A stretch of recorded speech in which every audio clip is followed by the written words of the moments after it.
Hi, this is Randy Wykoff, the Dean of the College of Public Health at East Tennessee State University, and I'm pleased to provide the COVID-19 pandemic update with data accurate through July 8th, 2021.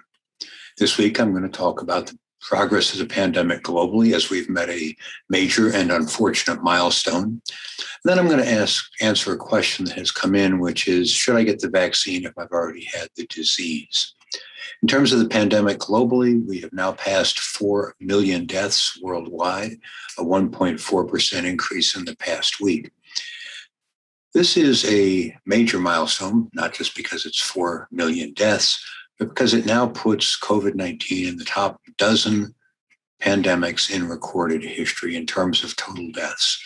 Now, I acknowledge that the world's population has changed dramatically since some of these other pandemics, but nonetheless, 4 million deaths is still 4 million deaths and a very serious and still continuing to grow problem. In terms of the 1.4% week-to-week increase, about where it has been the last couple of weeks, but just remember that even at 1.4%, that's 100,000 additional deaths in the last 2 weeks and about 5 deaths every minute. And of continuing concern, this is the daily deaths all the way back from February, March of last year. And you saw how it rose very quickly when we were all paying attention to it. We had a comparable, fairly flatline number of deaths in the summertime of last year. Then we had these 2 spikes, and then it's been coming down. Whether it's leveling off now or not is a little bit hard to tell.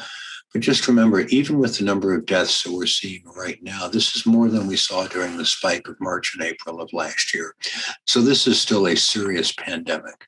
It started in China. It exploded first in Europe, then in the Americas. The first of the 2 spikes was largely shared between Europe and the Americas. The second one had the addition of South Asia. And now we're watching with some concern the growing pandemic back in the Americas. In terms of the countries in the world with more than 1,500 deaths per million, there are now 23 of these countries, and there's the U.S. at number 16.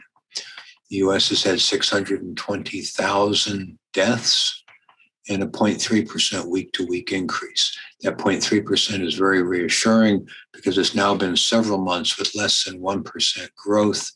But even with that, over 1,500 deaths last week, 231 deaths a day, and that's 9 deaths every hour. So while the pandemic is slowing down, it's not over. In terms of our daily death rate, you see we had this spike in the spring, just like the world did. Then we weren't quite as level during the summer. We had this sort of second spike. Then we only had a single broad spike in the winter and early spring. And it's been coming down ever since, such now that the death rate, the number of daily deaths, is one of the lowest it's been since it began. In terms of our region, I'm going to show this slightly differently. There's Tennessee. Tennessee has deaths per million is about the same as the U.S. overall. Of the 8 states that border Tennessee, 4 are higher and 4 are lower than our state. So regionally, we're about in the middle. And just so you know, the worst state in America in terms of deaths per million remains New Jersey, with a rate that would put it number 3 in the world. So again, I think the take-home lesson from this is that we need to understand that Tennessee is about where the nation is overall. So the pandemic is slowing down in the U.S. and presumably in our region. It has slowed down globally. Whether that is leveling off or not, we have to wait and see.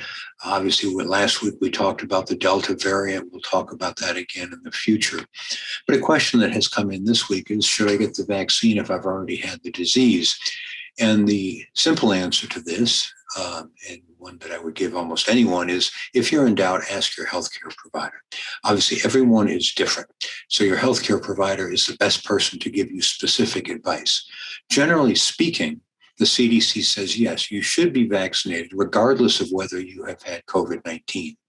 That's because experts do not yet know how long you are protected from getting sick again after recovering from COVID-19. That's a quote from the CDC. They do mention a couple of exceptions. If you've been treated with monoclonal antibody, if you had a history of multi-system inflammatory syndrome, I would add another, which is if you have had any of the conditions that could be a complication of the vaccine, like myocarditis, pericarditis, embolic disease, you should talk to your healthcare provider. But generally, the CDC says, yes, you should get vaccinated if you've had the disease. This is a little bit, it's analogous really to the question that some have asked, which is, will we eventually need to get a booster?